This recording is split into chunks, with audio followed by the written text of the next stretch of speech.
tal? Bienvenidos a esta sección de entrevistas para AJC Records. Hoy estamos con un invitadazo, él es Pedro Guadiana y nos va a platicar acerca de sus actividades. Él es escritor de un libro que se llama Vivir en las sombras. Es un libro riquísimo en historias de migrantes en la tierra del, ¿qué? De Trump. Entonces ya está con nosotros. Bienvenido, Pedro, ¿cómo estás? Muchas gracias, aquí, agradeciéndote la oportunidad que me das de platicar de mi libro. Pues es muy agradable tenerte y ojalá que nos puedas compartir. ¿Cuál es tu profesión? Yo soy profesor investigador en este momento en el Centro Regional de Formación Docente e Investigación Educativa, CRESUR. Cresur, eso es importante. Bueno, ¿y qué te trajo a Comitán? ¿Eres comiteco? No, soy chilango, soy de Ciudad de México. Ciudad de México, un chilango por estas tierras del sur. Qué bueno, ¿cómo te trata Comitán? Me encanta Comitán, me trata muy bien. ¿Hace cuánto llegaste a Comitán? Llegué en 2015, estuve de casi de mayo a mayo de 2015 a 2016. Me fui a Tuxtla y en marzo de 2019 regresé a Comitán. ¿Y qué has visto? ¿Qué te gusta más de Comitán aparte de su clima y sus paisajes, Pedro? Aparte, Aparte, porque ya aparte, estamos porque enterados de eso. el clima, bueno, aparte del clima y de las calles, el aire fresco, el toque como antiguo. Sí. Eso Aparte del es clima, bonito. sí, las callejuelas así de tipo pueblito. Eres docente, ¿verdad, Sí. Pedro? ¿Y es complicado o cómo vives tú tu profesión? ¿Te gusta? ¿Qué nos falta? Me gusta mucho, es compleja, me gusta mucho, es compleja por el ambiente educativo, no solo del país, sino también pues de Chiapas. Tiene sus particularidades el gremio por acá. Entonces sí es apasionante, pero muy estresante a la vez. Y bueno, Pedro, cuéntanos, ¿siempre has vivido en México, en la República Mexicana? ¿Qué No, lugares? bueno, vivir, lo que es vivir, es en Chiapas, a Comitán, Tuxtla y aquí, y en Ciudad de México. Puebleado, pues varias veces, ¿no? Y en los Estados Unidos, cuando me fui de ilegal. Nos fuimos de ilegal a los Estados Unidos. Ah, Ese es el tema que nos trajo hasta aquí. Vamos a seguir platicando con Pedro Guadiana. Él es escritor, él es el autor de este maravilloso libro que ya tuvimos oportunidad de leer y releer. ¿Qué te gusta? En tu vida personal, ¿qué es lo que disfrutas cuando tú no estás investigando, trabajando, que es muy poco tiempo, lo sé, sí. pero qué te gusta hacer? Me gusta mucho trotar, me gusta componer en guitarra, me gusta tocar la guitarra. Y algunas veces descanso de leer leyendo. Leyendo, pero Sí. otros temas que ya no son Otros temas que ya no investigación. son ¿Cuáles son tus investigación. temas favoritos, Pedro?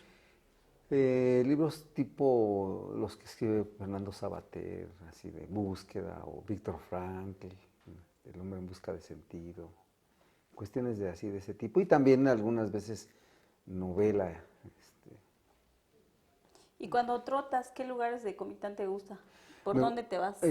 Todo el bulevar, o busco parajes como ahí por donde está el reclusorio, hay una veredita que pasa por un panteón. Y entonces toda esa parte y me regreso por carretera. Me hace feliz trotar, ir contemplando los cerros, ir viendo a mi lado las callejuelas de tierra, los perritos, y de regreso en la carretera pues estar sintiendo el aire, y eso me da mucha pauta para pensar mucho. ¿Cuál es tu horario favorito para ir a trotar? No tengo, aunque a veces por las necesidades en las tardes, y en las mañanas poco porque sí trato de descansar. Cuando no me desvelo y quiero correr en las mañanas estoy muy cansado, entonces si voy es ya más descansado, ¿no? ¿Qué te gusta componer? ¿Qué compones? ¿Qué tipo de música? Es algo que mi hermano, que es músico profesional, se llama Enrique, llama guitarra progresiva. Es solo, o sea, no es cantar, solo es componer, es como búsqueda también, como me dice un amigo en común, tuyo y mío, Federico, que, que es como algo, ¿cómo se llama esta? Guitarra barroca, pareciera, así, medio. ¿Cuántas piezas tienes de tu autoría? Tengo 6, 3 de duración normal y de una estructura normal, y 3 de más de 10 minutos, que son viajes, ¿no? Búsquedas, sí, no es la ¿Tienes misma melodía. algún tema grabado ya? Eh, Registrado en derechos de autor, sí. O sea, no sé escribir música, pero contraté a alguien que escribió la partitura y registré derechos de autor, y las grabaciones sí las tengo. O sea, con mi hermano me ayudó conectando algo un poquito más profesional, pero tienen fallas porque no soy ejecutante profesional. O sea, yo las compongo, pero estoy buscando a alguien que las ejecute, que ya sea de manera profesional, y que se graben discos y que se vendan mucho. Que se vendan Que muchos. se vendan ¿Qué muchos. es lo que te inspira para que puedas componer música? ¿Qué ves? ¿Cómo sientes? ¿Cuál es tu necesidad humana? Am, una parte es felicidad, pero otra también es como nostalgia, como búsqueda. O sea, un sonido, una flor, unos ojos. Y de repente llega, ¿no? De repente llega, o nada más agarrarla y empezar a pulsar y sale algo, y si me acuerdo lo grabo en el celular para que no se me olvide. Y así, o sea, sobre todo en la migración, esa soledad me hizo que me refugiara mucho, que me fuera a un parque y empezara a buscar sonidos. A veces salían unos con que pasaba una gaviota y ya me daba la pauta para hacer, aunque sea unos segundos. ¿Y qué te gusta escribir más? ¿Música alegre o música que provoque nostalgia? Es música más bien de búsqueda.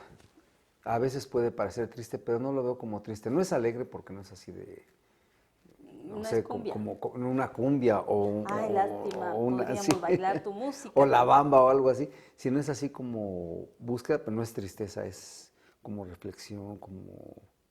Y es paradójico porque eso es lo que sé componer, pero me gusta oír otra cosa totalmente distinta, aparte de esta, como el rock pesado, ¿no? Pues Pero no puedo componer rock pues eres pesado. un artista, un hombre muy sensible.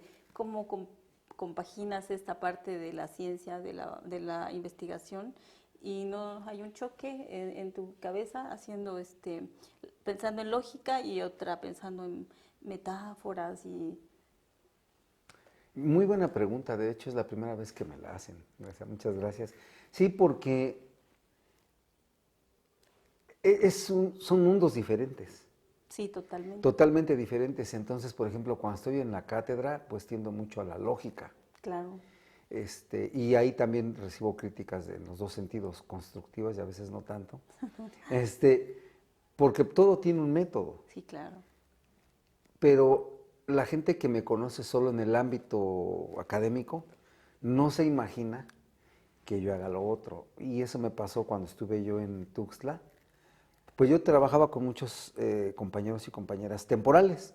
Tenemos estructura fija, pero muchos eran contratados temporalmente. Y todo era técnico, matemáticas, hojas de cálculo, operativos, logística. Y de repente cuando fueron a la presentación en Tuxtla de mi librito, se acercaron y me dijo, ya ves, son muy dados a los títulos que a mí no me he acabado de acostumbrar, maestro, doctor, licenciado. Allá en Estados Unidos es por nombre. Pero decía, maestro, es que nunca me imaginé de usted esto, y menos que compusiera, y menos que estaban esperando, están acostumbrados a los discursos de lógica, de educación, de método. Y para mí fue una sorpresa agradable que me dijeran, oiga, no lo imaginaba yo a usted así. Y de hecho creo que esa es la parte que más me gusta, pero de la que como es de la otra. Pero sí, por supuesto. Sí, de la que como es de la otra.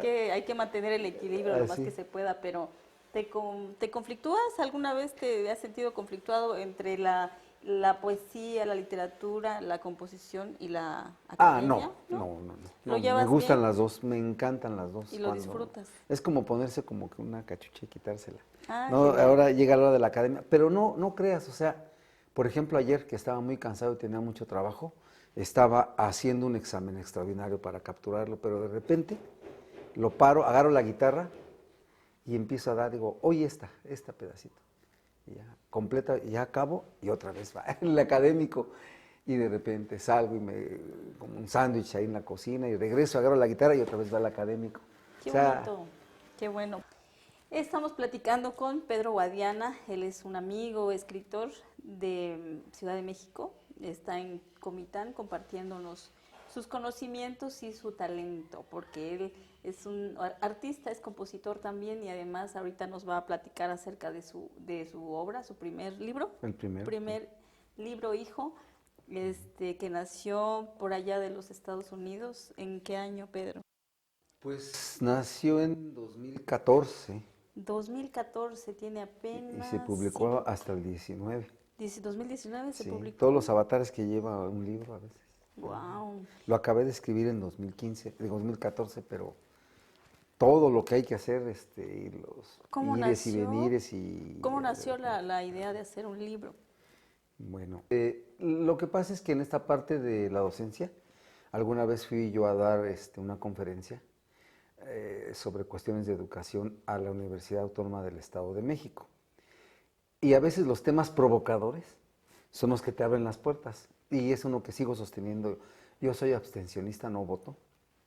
Y la conferencia era la reivindicación del abstencionismo como una forma de participación. Fíjate, parece contradicción. Sí, claro, Abstenerse es una forma de participar. sí, claro. Y ahí conocí al que terminé siendo el prologuista de este libro. Él es un compañero argentino, un catedrático muy encumbrado. Y cuando nos registramos ahí los ponentes, él me dijo, ¿de qué vas a dar tu conferencia? Y entonces yo le dije, ¿de qué? Y me dice, caray, ¿cómo que no votar? Y entonces yo me quedo ahí, me voy a quedar a oírte. ¿No? Entonces ya, se sentó, estaba en primera fila, yo estaba dictando mi conferencia y recuerdo su expresión, ¿no? O sea, cuando acabé me dice, no, pues, si vos, ya es que dicen los argentinos, si vos así lo planteas, pues yo tampoco voto. Le digo, si te fijas, es una cuestión razonada, o sea, no nada más es no voto. Y ya, seguíamos teniendo contacto y en eso vienen todos mis avatares y tomo la decisión de irme para siempre. O sea, me fui para siempre. Para siempre. Y estoy aquí, pero en su inicio hasta me despedí para siempre de mis seres más queridos. Y él me dijo, oye, te invito a que vengas a Argentina a dar una conferencia. Y ya estaba yo allá y le digo, no puedo, amigo, porque estoy lavando platos en los Estados Unidos. Jesús. Y entonces yo ponía esas capsulitas que siempre he tenido por escribir lo que veo, sobre todo cuando hago turismo personal o esto quiera irme, siempre pongo lo que veo. Y entonces cuando vio él algunos flashes me dijo, ¿por qué no escribes un libro? De ahí nació, era la pregunta, te dije, mira hacia atrás, de ahí nació. ¿Y ya, cómo elegiste el tema? El tema, como yo escribía sobre cosas que vivimos los ilegales y uno que otro legal, surgió cuando él me dijo, oye, ¿cómo le llamarías al libro? No sé, le digo, tendría que ser algo relacionado con las sombras, porque en ese tiempo el presidente era Obama.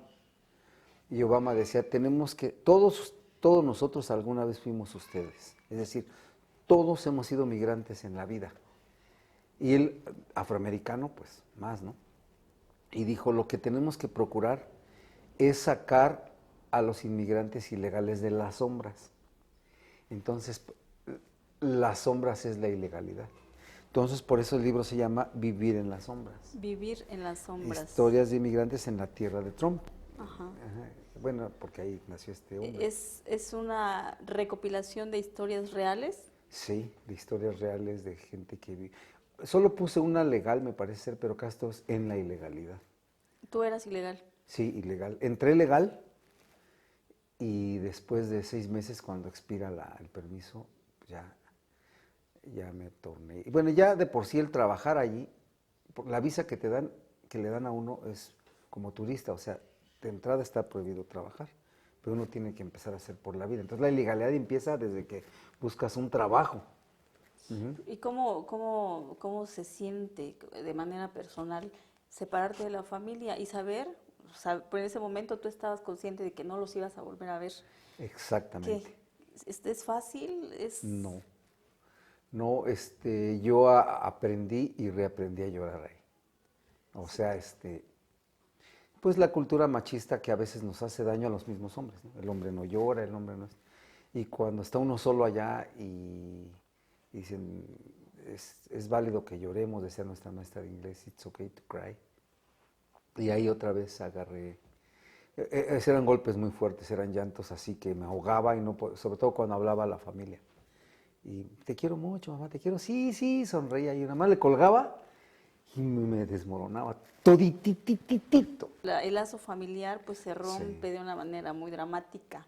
Y estando en los Estados Unidos, ¿cómo fueron tus refugios? ¿Qué encontraste allá que te sostuvo? Bueno, antes, bueno, como yo sabía, como dices tú, en ese momento yo estaba consciente de que no podía ir y venir. Ahora me doy cuenta de que cometí un error, o sea, hubiera dicho, ahorita vengo, ¿no? Y ahí al fin estoy aquí, pero como yo tenía esa idea, pues sí, sí, le dije a mi mamá, a mi abuelita, a mis hermanos, que pues ya, Que ¿no? ya. Que ya. Y bueno, Y luego, ¿qué? ¿Perdón? no, estando allá, ¿qué fue lo que te sostuvo a quedarte? Lo primero era un sueño, una ilusión, que siempre he querido ser un consultor bilingüe, nacional, internacional, que escribe libros también y que hace música. Y yo había ido antes varias veces de visita. Una de esas veces me quedé medio año con mi hermana y su entonces esposo, un ciudadano americano, y empecé a construir mi base social. Y mi base social estaba, porque eso ha cambiado, en la escuela de inglés para adultos. Allí conocí muchos inmigrantes legales e ilegales, que al final para sufrir al cambiarte de un lugar a vivir, ahí sí, así seas legal, el sufrimiento es muy fuerte. También tengo historias muy, muy fuertes, aún legales, porque es trasplantar tu vida completamente para allá. Eran de muchos países, me imagino. Sí, o sea, la vida es así, ¿no? O sea, no es... La parte bonita era que conoces gente de otras latitudes y estás en el aula junto a alguien de Francia, de Alemania, de África, de Rusia, de Armenia, de Perú, o sea, de todos esos países y algunos con problemas muy fuertes. Una compañera africana refugiada tuvo que salir huyendo para que no la mataran de Costa de Marfil.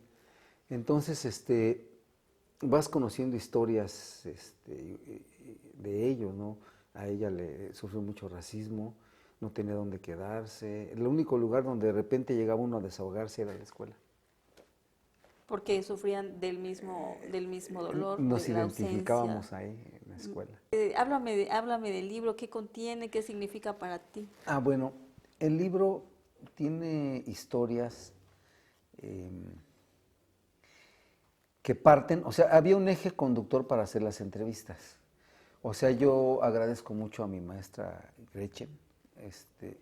Cuando yo llegué allá, ellos centran, como acá se dice en el ramo educativo en el que estoy, se debe centrar la educación en el estudiante. Pero lo he vivido poco acá. Allá sí, o sea, realmente conocían nuestras necesidades y se centraban en nosotros. Entonces recuerdo yo que la bienvenida que me dio, o sea, fue darme una lección, darnos a todos, que se llamaba las 4 etapas del shock cultural, de ese sacudimiento, y ese fue mi eje. Aparte también de que hay como una conexión con los maestros de allá y las maestras que tuve, porque yo no avisé que llegaba ya a quedarme, y recuerdo con mucho cariño cuando yo llegué y me vio la maestra, o sea, yo nada más llegué y me paré un buen de ahí, solo llegué con lo que llevaba puesto y la guitarra y una ropa. Entonces llegué con un morralito todo deshilachado ahí para fuera de la escuela, y cuando me vio, corrió a abrazarme y me dijo, lo sabía que hoy venía a esa clase. Ay, bueno, ¿cuáles son las Las cuatro 4 etapas del etapas, shock cultural? la primera, algunos no la viven, es la luna de miel. O sea, llegas a todo el mundo y es maravilloso. Sí. O sea, la segunda es la frustración, porque ya estás viviendo y empiezas ahí ya a chocar con lo que dejaste. La tercera es la adaptación, y la cuarta es la aceptación, que a veces yo llamo resignación, porque como tú dices, hay mucha gente que vive allá, que tiene a sus hijos y que salió por necesidades. Una amiga que está aquí en el libro me decía, pues mis hijos son americanos, son bilingües, van a tener un mejor futuro. Yo me salí por hambre de mi pueblo con mi esposo, pero tiene 15 años que no veo a mi papá y nunca lo voy a volver a ver. Entonces, O bueno, esa era la realidad de ese momento, porque el futuro pues no se puede saber, ¿no? así es. Como en tu caso, que después de 2 años que te fuiste, o no sé cuánto tiempo, 2 estuve. 2 años que te fuiste para siempre, te tenemos en Sí, México de regreso. así es. ¿Cuál es la cuarta etapa? Es la aceptación o la resignación. Ah, Perdón, y hay unos que no pasan por la primera, o sea, la luna de miel, porque llegan con la migra directo. persiguiéndote, entonces llegan escondiéndose. Entonces, yo sí tuve esa primera, ¿no? Del otro mundo. Muy bien, pues esta fue la entrevista con Pedro Guadiana. El libro se llama Vivir entre sombras. En las sombras. En las sombras. Y los invitamos para que lo lean. Estamos en Cresur, ¿verdad? Ahí están los libros. No, los tengo yo, los vendo directo y hay una librería, hice contrato con una librería itinerante en las ferias, se vende también, pero el contacto puede ser directo conmigo. Pedro Guadiana en redes sociales Sí. o conmigo, ya los contacto con el autor del libro. Pues muchas gracias, gracias Pedro por acompañarnos en este espacio de entrevistas. Es Cultura y Tradiciones, AJC Records.